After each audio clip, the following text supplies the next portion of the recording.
السلام علیکم ورحمۃ اللہ، میری آواز آ رہی ہے؟ وعلیکم السلام ورحمۃ اللہ جی، استاد آپ کی آواز آ رہی ہے۔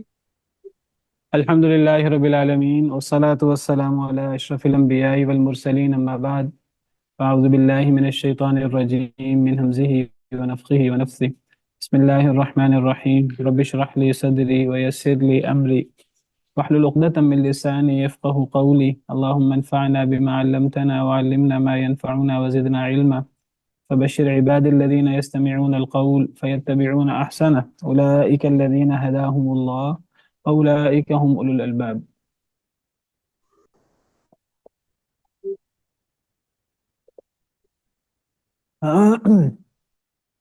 أعوذ بالله من الشيطان الرجيم، بسم الله الرحمن الرحيم.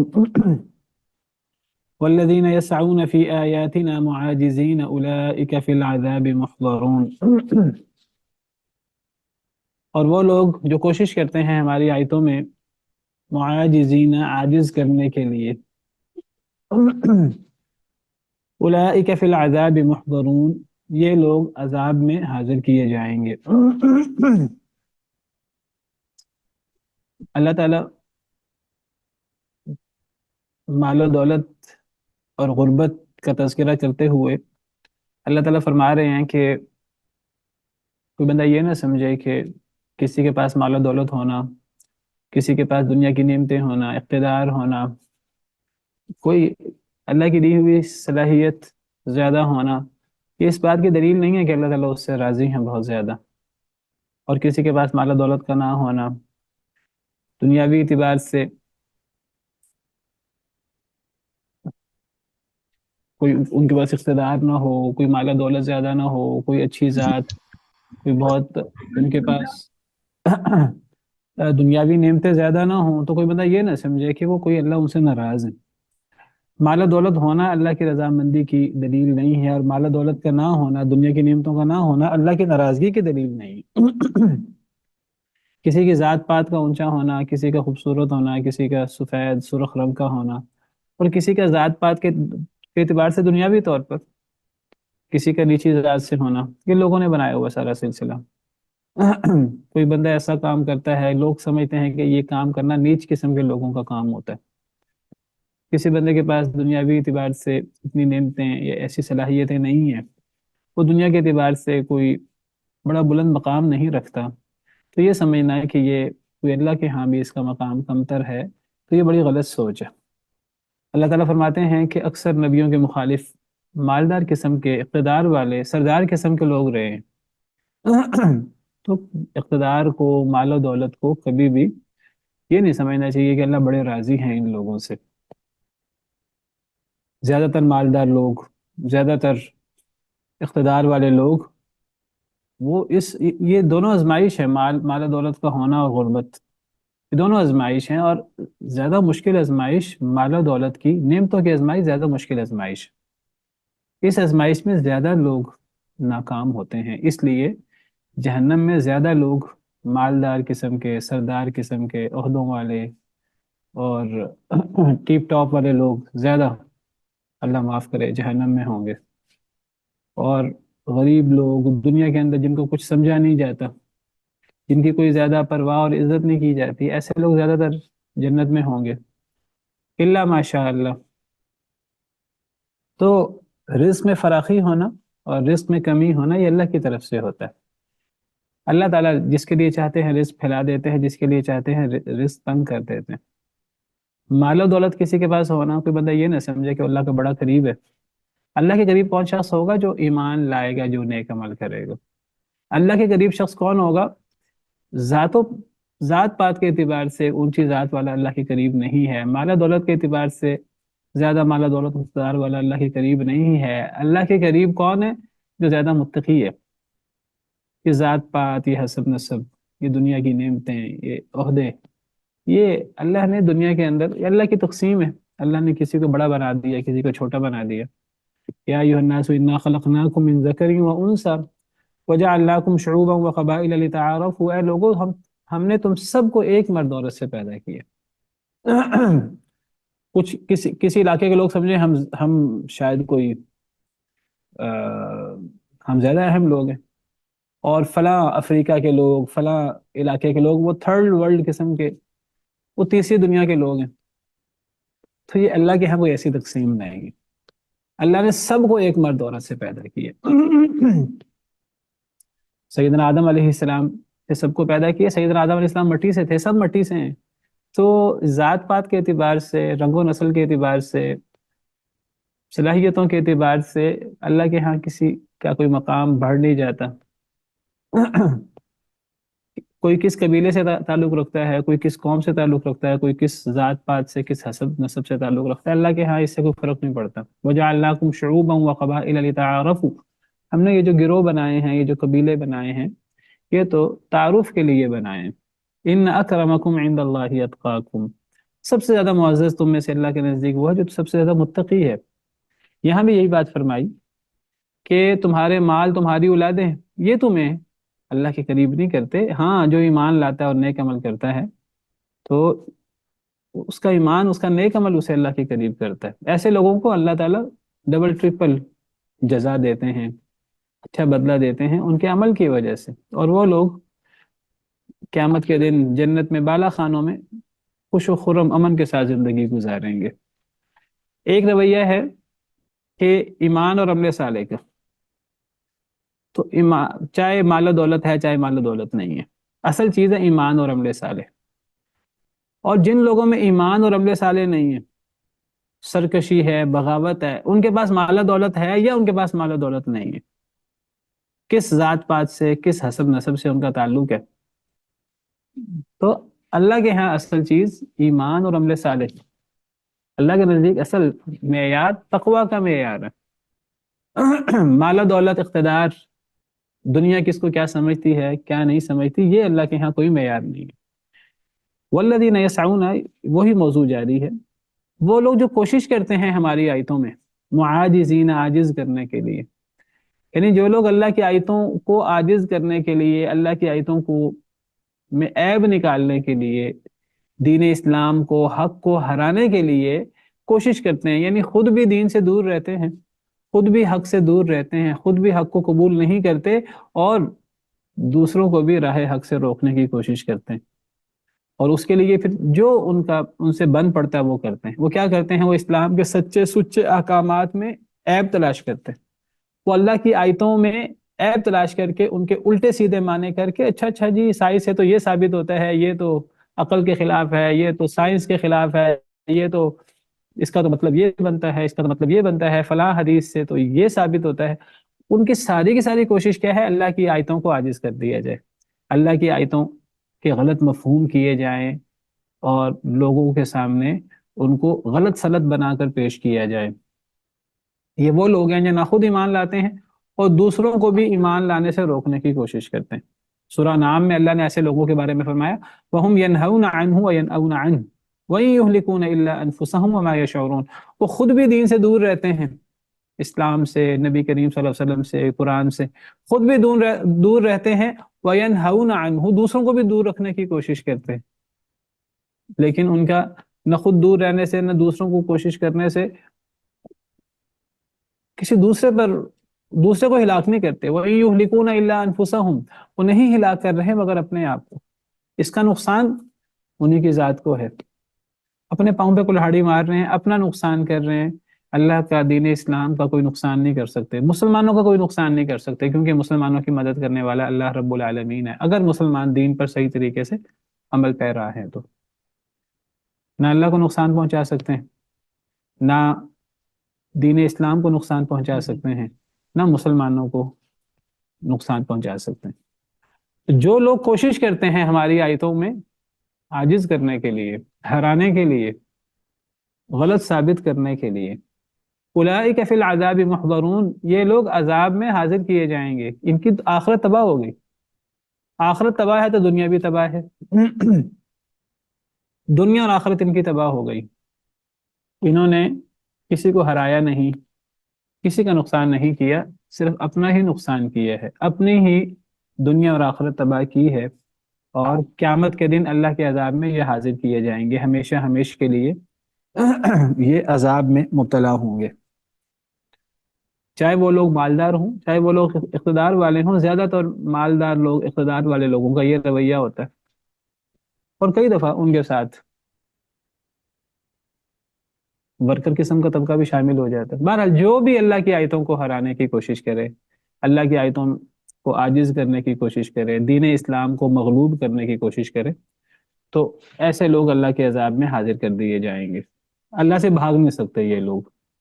قل ان ربی یبسط الرزق لمن یشاء من عباده ویقدر له، کہہ دیجئے بے شک میرا رب پھیلا دیتا ہے رزق کو جس کے لیے چاہتا ہے اپنے بندوں میں سے، ویقدر له، اور وہ تنگ کر دیتا ہے جس کے لیے چاہتا ہے، یعنی اپنے بندوں میں سے۔ پھر دوبارہ فرمایا، یہ بہت بڑا فتنہ ہے، چھوٹا فتنہ نہیں ہے، میٹیریلزم۔ میرے پاس مال و دولت ہے، میرے پاس دنیا کی نعمتیں ہیں، میں دنیا کے اندر ایک مقام رکھتا ہوں، ایک حیثیت رکھتا ہوں، میرا فلاں حسب نسب سے تعلق ہے، میرا فلاں خاندان سے تعلق ہے، ہم فلاں ہوتے ہیں۔ ہمارے ہاں یہ چیز کتنی زیادہ موجود ہے، اور خاص طور پہ ہندوؤں کے اندر اور غیر مسلموں کے اندر یہ چیز بہت زیادہ ہے، اور ہم ہندوؤں کے ساتھ رہے ہیں تو ہمارے اندر بھی ان سے یہ ذات پات کا تصور بہت زیادہ آ گیا ہے۔ ہم لوگ جی فلاں ذات کے اندر رشتہ کرنا ہے، ہم دوسری ذات کے اندر، اور ہم نے کچھ ذاتوں کو اونچا بنایا ہوا ہے، کچھ کو نیچا بنایا ہوا ہے، اور ہم کہتے ہیں جی اونچی ذات والے نیچی ذات والوں میں رشتہ کر نہیں سکتے۔ اللہ نے کسی کو رزق دے دیا، کسی کو مال زیادہ دے دیا، کسی کو مال کم دے دیا، تو کسی کے پاس مال زیادہ ہے تو کوئی اللہ کی نظروں میں کوئی بہت بلند نہیں ہو گیا، کسی کے پاس مال کم ہے تو وہ اللہ کی نظروں میں کوئی کم نہیں ہو گیا۔ اب جن کے پاس مال زیادہ ہوتا ہے وہ سمجھتے ہیں کہ ہم اپنے جیسے ہم پلہ لوگوں میں ہم اٹھنا بیٹھنا چاہتے ہیں، ہم ان کے ساتھ رشتے ناطے رکھیں گے، ہم ان کے ساتھ رشتے کریں گے، ہم ان کے ساتھ معاملات رکھیں گے۔ وہ کم تر لوگوں کے ساتھ اٹھنا بیٹھنا پسند نہیں کرتے، والعیاذ باللہ۔ تو اللہ تعالیٰ فرماتے ہیں کہ یہ رزق کی فراوانی اور رزق کی تنگی یہ اللہ رب العالمین کے ہاتھ میں، اس میں کسی کا کوئی کمال نہیں ہے۔ کوئی بندہ یہ نہ کہے کہ میں نے اپنی صلاحیت سے، اپنی محنت سے، اپنے زور بازو سے یہ چیز حاصل کی ہے۔ جو بندہ یہ بات کہے گا تو یہ قارون نے یہ بات کہی تھی، یہ بڑے بڑے کفار اور سرکش اور جابر قسم کے کفار، شداد، نمرود، فرعون اور اس قسم کے لوگ یہ باتیں کرتے ہیں۔ قال انما اوتیتہ علی علم عندی، میں نے تو یہ چیز اپنے علم سے حاصل کی، میں نے تو یہ چیز اپنی صلاحیتوں سے حاصل کی، یہ چیز اللہ کے نزدیک شدید ناراضگی کا باعث۔ پیدا اللہ نے کیا، ہر قسم کی نعمتیں اللہ نے دی، ہر قسم کی صلاحیتیں اللہ نے دی، مال ہے تو اللہ نے دیا، اقتدار ہے تو اللہ نے دیا، آپ کی سانسیں اللہ کے حکم سے چل رہی ہیں، آپ کے پاس کسی قسم کی کوئی طاقت ہے تو اللہ کے حکم سے ہے۔ انسان کس چیز کے اوپر فخر کرتا ہے، کس چیز کے اوپر غرور کرتا ہے؟ لیکن رویہ کیا ہے؟ وَإِذَا أَنْعَمْنَا عَلَى الْإِنسَانِ أَعْرَضَ وَنَأَى بِجَانِبِهِ، جب ہم انسان پر انعام کرتے ہیں تو انسان منہ موڑنا شروع کر دیتا ہے، اپنے پہلو کے بل جھک جاتا ہے۔ ایک محاورہ ہے، یعنی تکبر کا شکار ہو جاتا ہے۔ انعام کر کون رہا ہے؟ اللہ۔ نعمتیں کون دے رہا ہے؟ اللہ۔ صلاحیتیں کس نے دی ہیں؟ اللہ نے۔ مال کس نے دی ہے؟ اللہ نے۔ اقتدار کس نے دی ہے؟ اللہ نے۔ انسان کی ایک ایک چیز اللہ کے مرہون منت ہے، اور انسان فخر کر رہا ہے۔ کس چیز کے اوپر فخر کر رہا ہے؟ اس مال کے اوپر فخر کر رہا ہے جو کتنے مالدار ہیں کہ اللہ کا حکم ہوتا ہے تو وہ غریب ہو جاتے ہیں، وہ پھوٹی کوڑی کے محتاج ہو جاتے ہیں، اور کتنے غریب ہیں دنوں کے اندر ان کی حالت بدل جاتی ہے۔ یہ اللہ کے فیصلے ہیں، یہ اللہ کی تقسیم ہے، تو اس کو کبھی بھی عزت اور ذلت کا باعث نہیں بنانا چاہیے۔ کسی شخص کی عزت اس کے مال و دولت کی وجہ سے، اس کے اقتدار کی وجہ سے نہیں ہونی چاہیے۔ عزت کے معیارات کچھ اور ہیں۔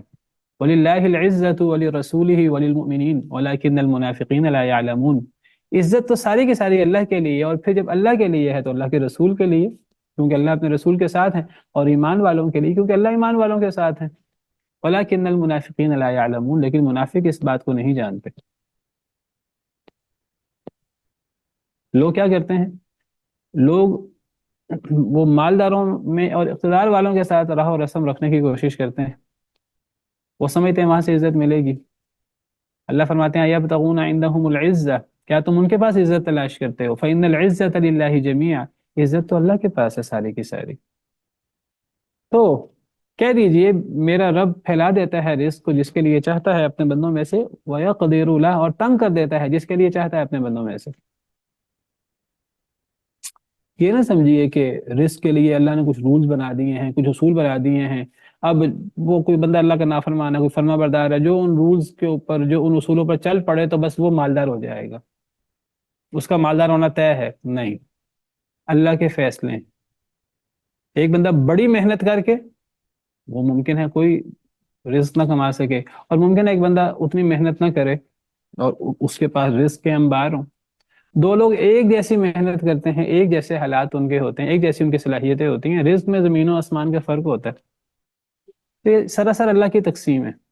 دیکھیے میں نے کل بھی ساری بات کی، آج بھی جو میں بات کر رہا ہوں، میری اس بات کرنے کا ہرگز یہ مقصد نہیں ہے کہ وہ بندہ تدبیر نہ کرے، تدبیر کی کوئی حیثیت نہیں ہے، نہیں، میں صرف، میری بات کا مقصد یہ ہے کہ انسان کو تدبیر کرنی چاہیے، حتی الامکان تدبیر کرنی چاہیے، لیکن نتائج اللہ کے ہاتھ میں ہیں۔ انسان کو یہ ایمان رکھنا ہے، یہ عقیدہ رکھنا ہے کہ میری تدبیر کے نتیجے میں سب کچھ نہیں ہوتا، ہوتا وہ ہے جو اللہ کا فیصلہ ہوتا ہے، جو اللہ کا حکم ہوتا ہے۔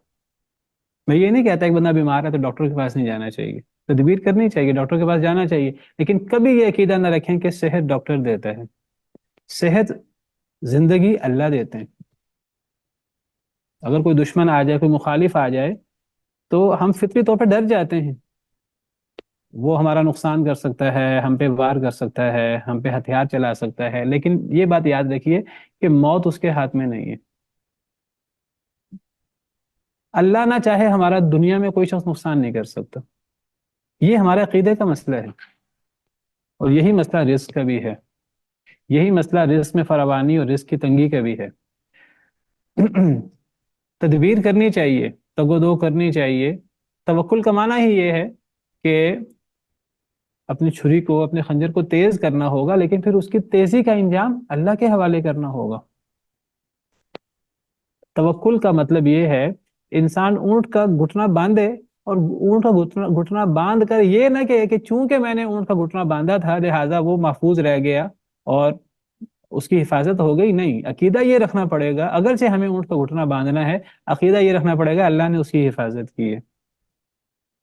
ہمیں اپنے گھر کی حفاظت کا سارا انتظام کرنا ہے، ہمیں یہ کبھی بھی نہیں سمجھنا کہ یہ جو ہمارا گھر محفوظ ہے چوروں سے، ڈاکوؤں سے، تو وہ میرے انتظامات کی وجہ سے ہے، میری محنتوں کی وجہ سے ہے، میں نے جو سارا سسٹم بنایا ہے، میں نے بجلی چھوڑی ہوئی ہے، تو اونچی دیواریں کی ہوئی ہے، میں بلند قلعوں میں نے اپنے آپ کو بند کر لیا ہے، تو میں محفوظ رہ جاؤں گا۔ محفوظ صرف وہ ہے جسے اللہ محفوظ رکھے۔ ہاں، ہمیں اپنی تدبیر ہم کر سکتے ہیں جس حد تک اللہ نے ہمیں اجازت دی ہے، یہ مقصود ہے صرف۔ کہہ دیجئے بے شک میرا رب پھیلا دیتا ہے رزق کو جس کے لیے چاہتا ہے اپنے بندوں میں سے، اور تنگ کر دیتا ہے جس کے لیے چاہتا ہے اپنے بندوں میں سے، نتیجہ اللہ کے ہاتھ میں۔ انسان صرف محنت کر سکتا ہے، اور انسان کو محنت کرنے میں اللہ نے کبھی بھی منع نہیں کیا، ہاں محنت حساب کی کرنی چاہیے۔ انسان 24 گھنٹے اپنی دنیا میں لگا دے، دین کے لیے کوئی محنت نہ کرے، یہ بھی قابل مذمت ہے۔ انسان کو حساب کی محنت کرنی چاہیے۔ اتقوا اللہ واجملوا فی الطلب، حدیث میں آتا ہے اللہ سے ڈر جاؤ اے لوگوں، اور کسی چیز کو حاصل کرنے میں موٹی محنت کرو، یا کسی چیز کو حاصل کرنے میں انسان کو جمال اور وقار برقرار رکھنا چاہیے۔ انسان کو کبھی بھی رزق کے لیے کسی کے سامنے ذلیل نہیں ہونا چاہیے، کیونکہ رزق اس کے ہاتھ میں نہیں، رزق میرے اللہ کے ہاتھ میں۔ کبھی کوئی جاب کرنے والا اپنے باس کے سامنے ذلت کا اظہار نہ کرے، عاجزی اللہ کو پسند ہے، عاجزی اللہ انسان کرے، کبھی کوئی بندہ کسی کے سامنے ذلیل نہ ہو رزق کے لیے، کہ جی میرا رزق میرے باس کے ہاتھ میں، میرے مالک کے ہاتھ میں، رزق اللہ رب العالمین کے ہاتھ میں۔ جی امجد صاحب۔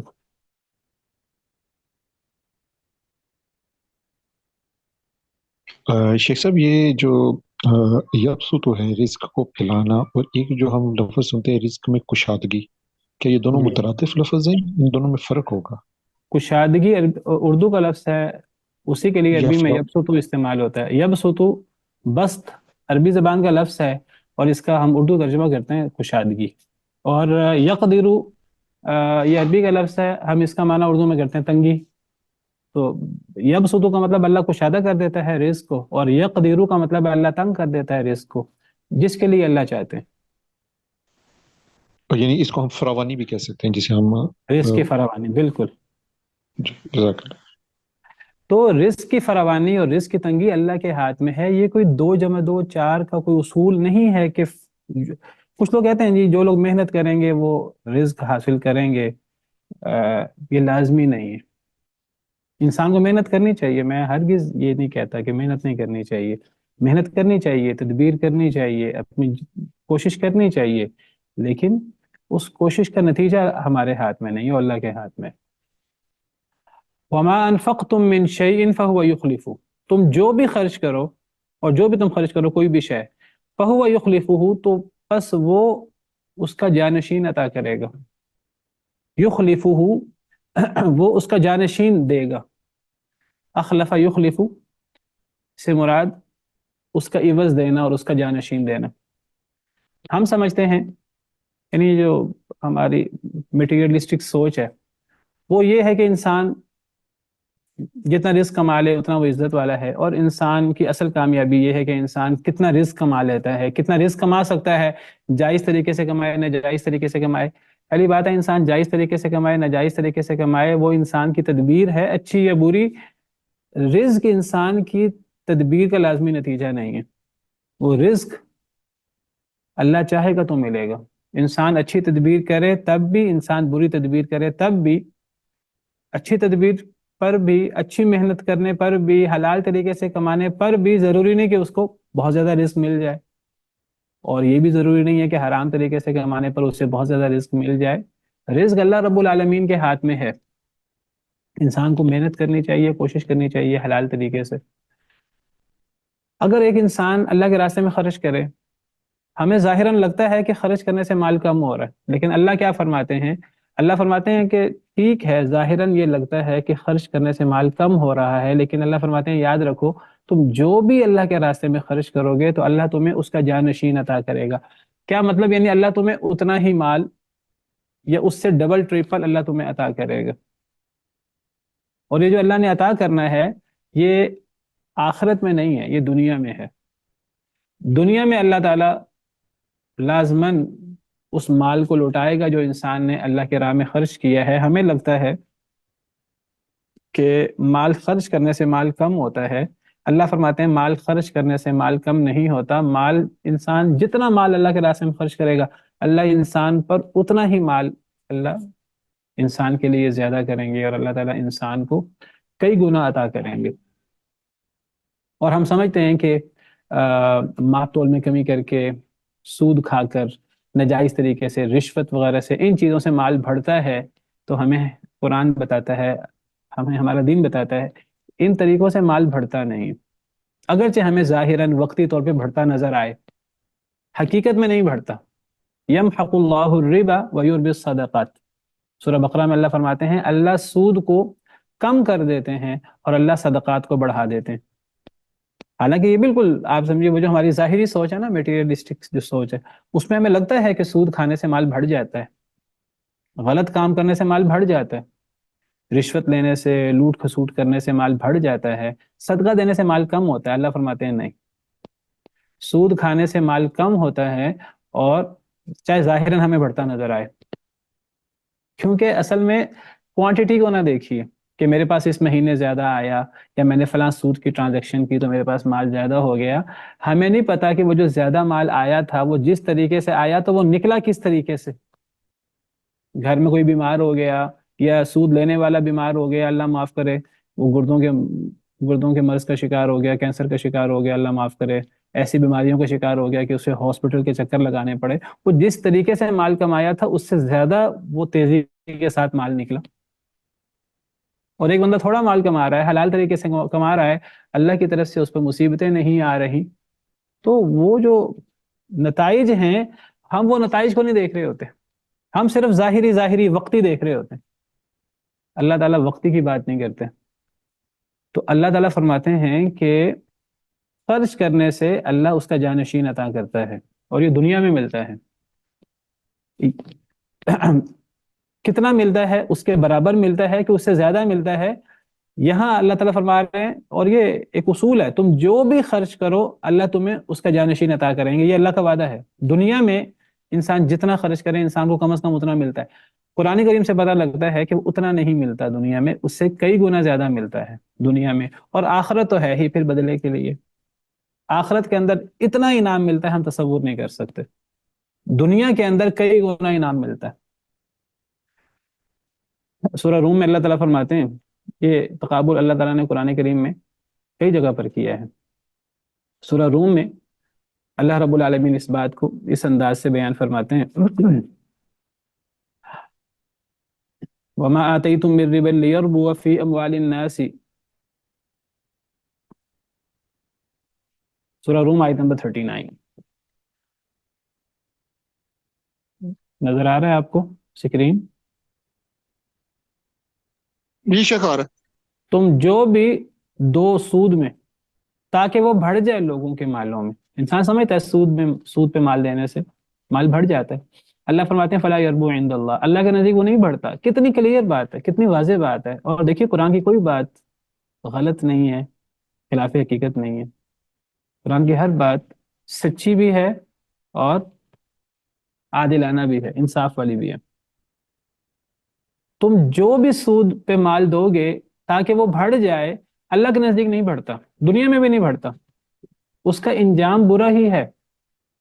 انسان کا وقتی طور پہ بڑھتا نظر آ رہا ہے، وہ بڑھتا نہیں ہے، کم ہوتا ہے۔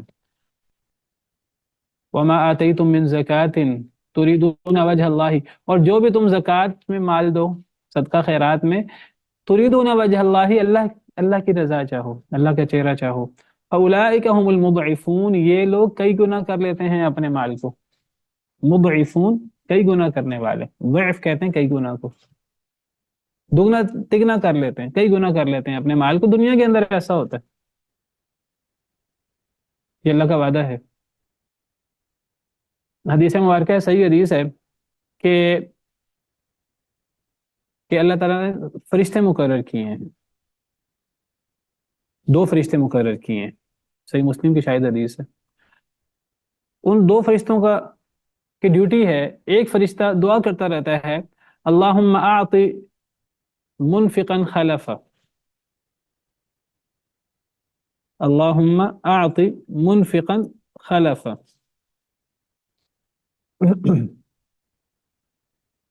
صحیح بخاری کی حدیث ہے۔ سیدنا ابو ہریرہ راوی ہیں کہ نبی کریم صلی اللہ علیہ وسلم نے فرمایا ما من یوم یصبح العباد فیہ، ہر روز جب لوگ صبح کرتے ہیں، الا ملکان ینزلان، دو فرشتے نازل ہوتے ہیں، فیقول احدہما، ان دو فرشتوں میں سے ایک فرشتے کی ڈیوٹی کیا ہے، وہ پورا دن گویا کہ یہ دعا کرتا رہتا ہے اللہم اعط منفقا خلفا، اے اللہ خرچ کرنے والے کو جانشین عطا کر۔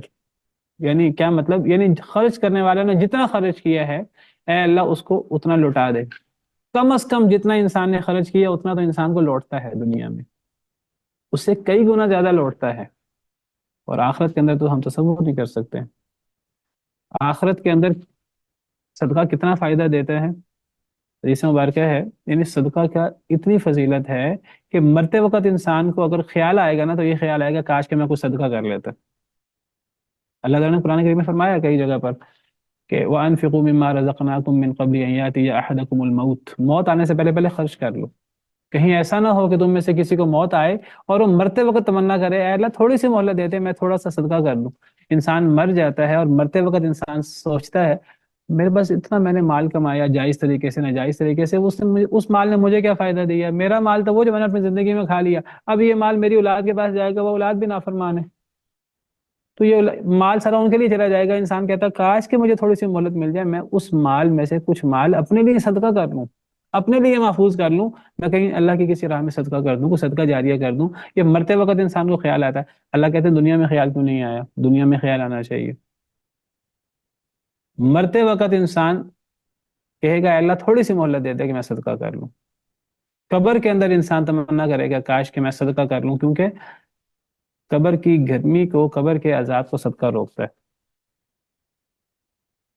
قیامت کے دن صدقہ سایہ کرے گا، حدیث مبارکہ ہے، قیامت کے دن انسان اپنے صدقے کے سائے کے نیچے ہوگا، قیامت کے دن سورج اتنا قریب ہوگا کہ لوگوں کے پسینے چھوٹے ہوں گے اور لمبا انتظار، والعیاذ باللہ۔ صدقہ کا اتنا فائدہ ہے کہ حدیث مبارکہ میں آتا ہے کہ ہر بندے سے اللہ تعالیٰ نے حساب لینا ہے، اور ایسا حساب لینا ہے کہ اللہ اور اس بندے کے درمیان کوئی ترجمان نہیں ہوگا، ٹرانسلیٹر نہیں ہوگا، اللہ کو حساب پیش کرنا ہوگا، اور بڑے خوف کا وقت ہوگا۔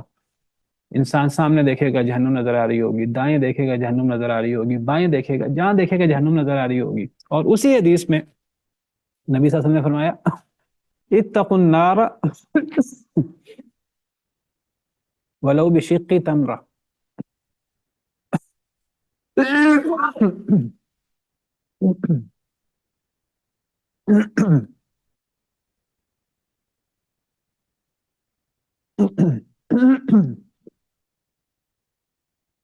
یہ دیکھیے، یہ حدیث ہے صحیح بخاری کی۔ نبی صلی اللہ علیہ وسلم نے فرمایا ما منکم من احد الا وسیکلمہ اللہ یوم القیامہ، تم میں سے کوئی شخص نہیں ہے مگر اللہ اس سے کلام کرے گا قیامت کے دن، ڈائریکٹ اللہ کو حساب دینا ہوگا۔ لیس بین اللہ و بینہ ترجمان، کوئی ترجمان نہیں ہوگا، ٹرانسلیٹر نہیں ہوگا درمیان میں، اللہ کو ڈائریکٹ حساب دینا ہوگا۔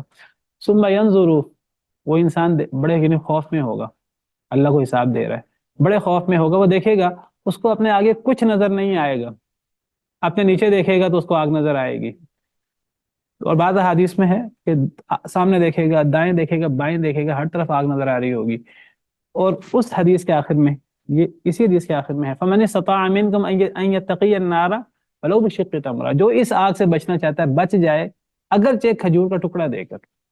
یعنی دنیا میں انسان اتنا تھوڑا صدقہ کرے کہ کھجور کے ٹکڑے کے برابر دل کے ساتھ، خلوص کے ساتھ، تو وہ جہنم کی آگ کو ٹھنڈا کر دے گا، وہ انسان اللہ کے آگ سے بچ سکتا ہے، صدقہ کرنے کی اتنی فضیلت۔ تو میں ذکر کر رہا تھا کہ انسان جب خرچ کرتا ہے اللہ کے راستے میں تو اللہ تعالیٰ اسے دنیا میں انسان جو خرچ کرے اللہ تعالیٰ اس کو اس کا جانشین عطا کرتے ہیں، لازماً عطا کرتے ہیں، دنیا میں کئی گنا عطا کرتے ہیں، اور آخرت میں تو اس کا بدلہ بہت زیادہ ہے۔ نبی صلی اللہ علیہ وسلم کا ارشاد ہے، آپ نے فرمایا ما نقصت صدقۃ من مال، صدقہ کرنے سے مال میں کبھی کمی نہیں ہوتی۔ وما زاد اللہ عبدا بعفو الا عزا، کبھی بھی کسی شخص کو معاف کرنے سے انسان ذلیل نہیں ہوتا، کسی کو معاف کرنے سے انسان کو عزت ہی ملتی ہے۔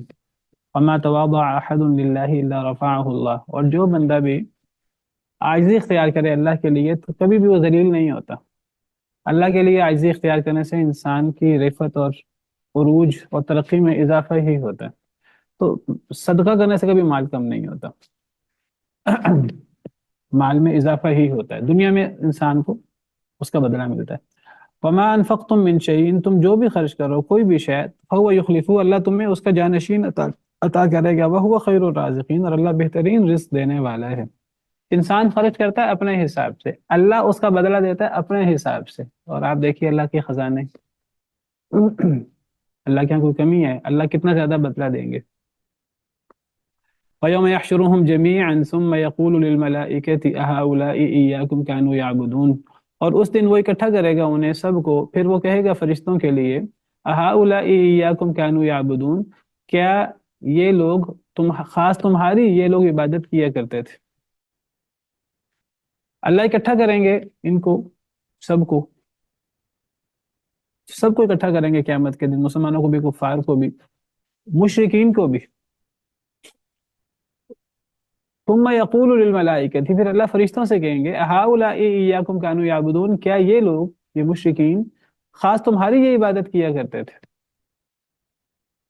اصل میں گمراہی کی ایک بہت بڑی وجہ غلو ہے۔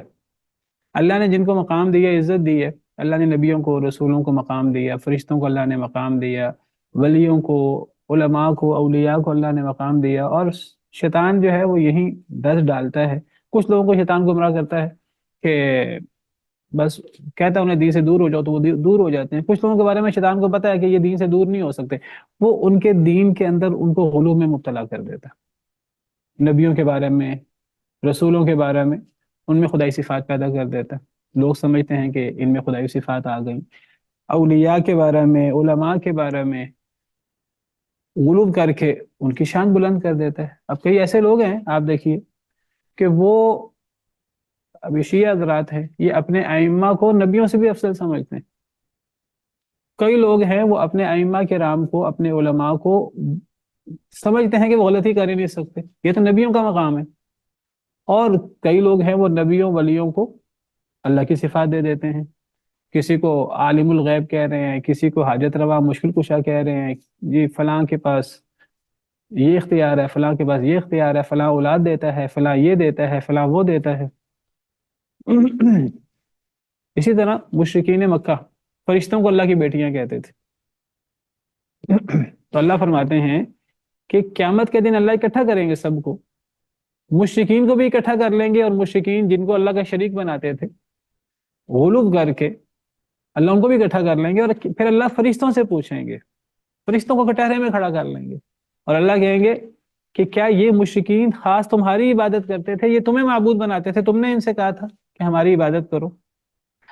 دنیا میں یعنی جس کو بھی معبود بنایا گیا تو اللہ قیامت کے دن مشرکین کے سامنے ان کو کھڑا کر لیں گے۔ حضرت عیسیٰ علیہ السلام کو اللہ کا بیٹا اور اللہ کہا گیا، اور قرآن کریم میں موجود ہے، اللہ قیامت کے دن حضرت عیسیٰ سے سوال کریں گے، اے عیسیٰ کیا آپ نے اور آپ کی ماں، آپ نے حکم دیا تھا کہ مجھے اور میری ماں کو معبود بنا لو اللہ کے علاوہ؟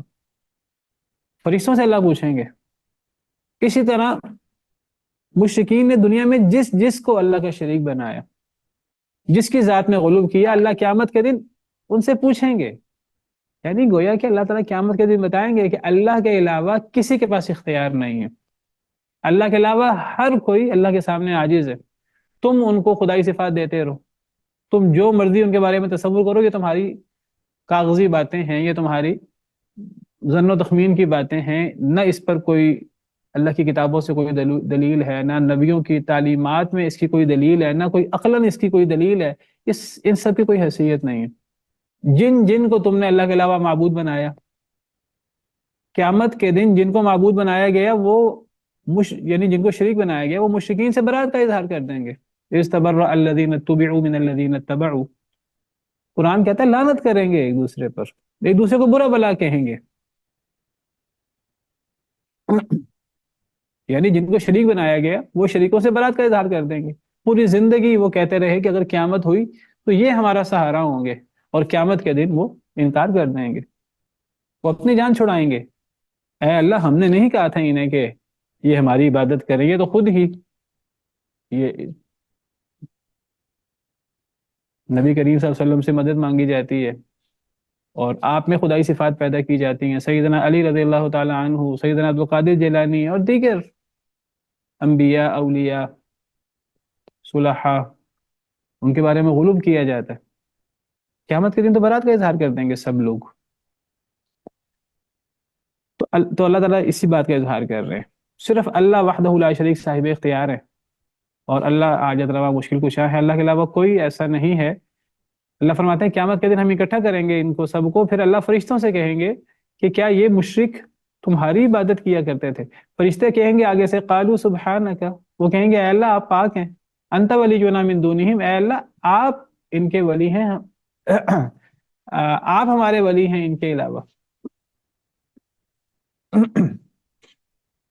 آپ ہمارے ولی ہیں، ہم تو آپ کی عبادت کرتے ہیں اور ہم آپ کی باتیں مانتے ہیں، ہم آپ کے خلاف کیسے آ سکتے ہیں؟ جو بندہ بھی یعنی اگر جو بندہ بھی لوگوں سے کہے کہ اللہ کو چھوڑ کر میری عبادت کرو، وہ تو اللہ کا دشمن ہو گیا۔ فرشتے کہہ رہے اے اللہ ہم آپ سے دشمنی کا اظہار کریں گے، ہم لوگوں سے کہیں گے تم ہماری عبادت کرو، ان لوگوں کی بجائے ہمارے مولا، ہمارے آقا تو آپ ہیں، ہمارا سارا تعلق آپ سے ہے، ہم تو ایسی بات کر ہی نہیں سکتے ان سے۔ بل کانوا یعبدون الجن، بلکہ یہ جنوں کی عبادت کرتے تھے۔ اکثرهم بہم مؤمنون، اکثر لوگ ان پر ایمان لاتے تھے۔ یہ لوگ جنوں کی عبادت کرتے تھے، جنوں کے پیچھے لگتے تھے، جنوں کی باتیں مانتے تھے، شیطانوں کی باتیں مانتے تھے، جنوں کی عبادت کرتے تھے۔ فَالْيَوْمَ لَا يَمْلِكُ بَعْضُكُمْ لِبَعْضٍ نَفْعًا وَلَا ضَرًّا، بس آج کے دن نہیں اختیار رکھے گا تمہارا بعض کے لیے نہ کسی نفع کا نہ کسی نقصان کا۔ انسان جو مرضی عقیدہ بنا لے کہ جی فلاں نفع دیتا ہے، فلاں نقصان دیتا ہے، فلاں حاجت روا، فلاں مشکل کشا، اگر آخرت ہوئی تو قیامت کے دن یہ لوگ ہماری مدد کریں گے۔ اللہ فرماتے ہیں آج کے دن تمہیں کوئی نفع نقصان دینے والا نہیں ہے، نہ آخرت میں کوئی کسی کو نفع نقصان دینے والا ہے، نہ دنیا میں کوئی کسی کو نفع نقصان دے سکتا ہے خدائی اختیارات کے تحت۔ وَنَقُولُ لِلَّذِينَ ظَلَمُوا، اور ہم کہیں گے ظالموں کے لیے، ذُوقُوا عَذَابَ النَّارِ الَّتِي كُنتُم بِهَا تُكَذِّبُونَ، چکھو آگ کے عذاب کو جس کو تم جھٹلاتے تھے. یعنی مشرکین کو اللہ کہیں گے اب تم جہنم کا مزہ چکھو، تم دنیا میں شرک کرتے رہے، اللہ رب العالمین کی نافرمانی کرتے رہے، اللہ رب العالمین کے شریک بناتے رہے، اب اس کی پاداش میں تم آگ کا مزہ چکھو. وَإِذَا تُتْلَى عَلَيْهِمْ آيَاتُنَا بَيِّنَاتٍ، اور جب تلاوت کی جاتی ہیں ان پر ہماری آیتیں واضح، قَالُوا مَا هَذَا إِلَّا رَجُلٌ يُرِيدُ أَن يَصُدَّكُمْ عَمَّا كَانَ يَعْبُدُ آبَاءَكُمْ، تو وہ کہتے نہیں ہے یہ مگر ایک آدمی، وہ چاہتا ہے کہ روک دے تمہیں اس سے جس کی عبادت تمہارے آباء و اجداد کرتے تھے. وقالوا، اور وہ کہتے ما هذا الا افک مفترا، نہیں ہے یہ مگر ایک جھوٹ جو گھڑا گیا ہے. جب ان مشرکین پر قرآن کی آیتیں پڑھی جاتی ہیں، کون پڑھتا ہے؟ نبی کریم صلی اللہ علیہ وسلم، صحابہ کرام. جب ان مشرکین کو قرآن سناتے ہیں اور قرآن سنا کر ان کو ان کے شرک سے روکنے کی کوشش کرتے ہیں، جب نبی صلی اللہ علیہ وسلم ان پر قرآن کی آیتیں پڑھتے ہیں تو یہ قرآن کی آیتوں کو ماننے کی بجائے، ان پر ایمان لانے کی بجائے آگے سے کیا کہتے ہیں؟ یہ آگے سے کہتے ہیں نہیں ہے یہ مگر آدمی. ایک تو کہتے ہیں کہ یہ آدمی ہے محمد صلی اللہ علیہ وسلم، یہ اگر نبی ہو تو نبی کا فرشتہ ہونا چاہیے، یہ فرشتہ نہیں ہے یہ تو انسان ہے. ایک تو اس کا قصور ہے یہ انسان ہے، یہ نبی نہیں ہو سکتا. اور نمبر دو، یرید ان یصدکم عما کان یعبد آباءکم، یہ تمہیں اس تمہارے دین سے روکنا چاہتا ہے جس کی عبادت تمہارے آباء و اجداد کرتے تھے. یعنی یہ تمہیں تمہارے آباء و اجداد کے دین سے منحرف کرنا چاہتا ہے. یہ نبی صلی اللہ علیہ وسلم کا قصور ہے. پہلا قصور کیا ہوا کہ آپ انسان ہیں، آپ قرآن کی آیتیں پیش کر رہے ہیں جو سب سے بڑا معجزہ ہے.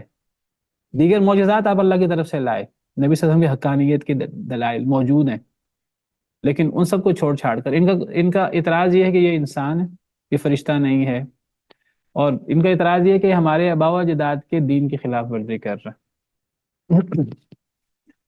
وقالوا ما هذا الا افک مفترا، اور انہوں نے کہا نہیں ہے یہ مگر جھوٹ گھڑا ہوا. انہوں نے کہا یہ جو قرآن پیش کر رہا ہے کہ یہ اللہ کی طرف سے نازل ہوا ہے، یہ اللہ کی طرف سے نازل نہیں ہوا، یہ تو ایک جھوٹ ہے جو اس نے گھڑ لیا ہے. نعوذ باللہ من ذالک، قرآن کے بارے میں. اور انہوں نے کہا نہیں ہے یہ مگر ایک جھوٹ گھڑا ہوا. افک کہتے ہیں جھوٹ کو، اسی سے واقعہ افک ہے. حضرت عائشہ پر جو الزام لگا تھا اسے واقعہ افک کہتے ہیں، کیونکہ وہ بہت بڑا جھوٹ تھا حضرت عائشہ رضی اللہ تعالیٰ عنہ پر. تو افک کا مطلب جھوٹ. اور انہوں نے کہا نہیں ہے یہ مگر ایک جھوٹ گھڑا ہوا. وقال الذين كفروا للحق لما جاءهم ان هذا الا سحر مبين، اور کافروں نے کہا حق کے لیے جب بھی حق ان کے پاس آیا، نہیں ہے یہ مگر واضح جادو. اللہ فرماتے ہیں کہ جب بھی کافروں کے سامنے حق آیا، قرآن و سنت کے دلائل آئے، معجزات آئے، جب بھی ان کے سامنے حق آیا انہوں نے آنکھیں بند کر کے جادو کہہ کر جان چھڑا لی. انہوں نے کہا یہ تو جادو ہے. بڑا آسان ہوتا ہے کہ کسی چیز کا انکار کرنا ہو. دیکھیے جب قرآن پیش کرتے تھے نبی صلی اللہ علیہ وسلم تو قرآن کی حقانیت اتنی زیادہ تھی کہ کفار کے پاس جواب نہیں تھا، اور قرآن کی تاثیر ہوتی تھی کفار پر. وہ آگے سے کیا کہتے؟ وہ کہتے اصل میں جادو ہے، یہ شعبدہ بازی ہے، اس لیے ہم پر تاثیر ہوتی ہے. اور ہر معجزے کا جادو کہہ کر انکار کر دیتے تھے. نبی صلی اللہ علیہ وسلم نے اللہ کے حکم سے چاند 2 ٹکڑے کیا، انہوں نے جادو کہہ کر انکار کر دیا، حالانکہ خود مطالبہ کیا تھا کہ اگر یہ چاند 2 ٹکڑے ہو جائے ہم ایمان لے آئیں گے. جب اللہ کے حکم سے چاند 2 ٹکڑے ہوا تو جادو کہہ کر انکار کر دیا. تو ہمیشہ حق کو یہ جادو کہہ کر انکار کرتے رہے ہیں. سبحان ربک رب العزت عما یصفون وسلام علی المرسلین والحمد للہ رب العالمین.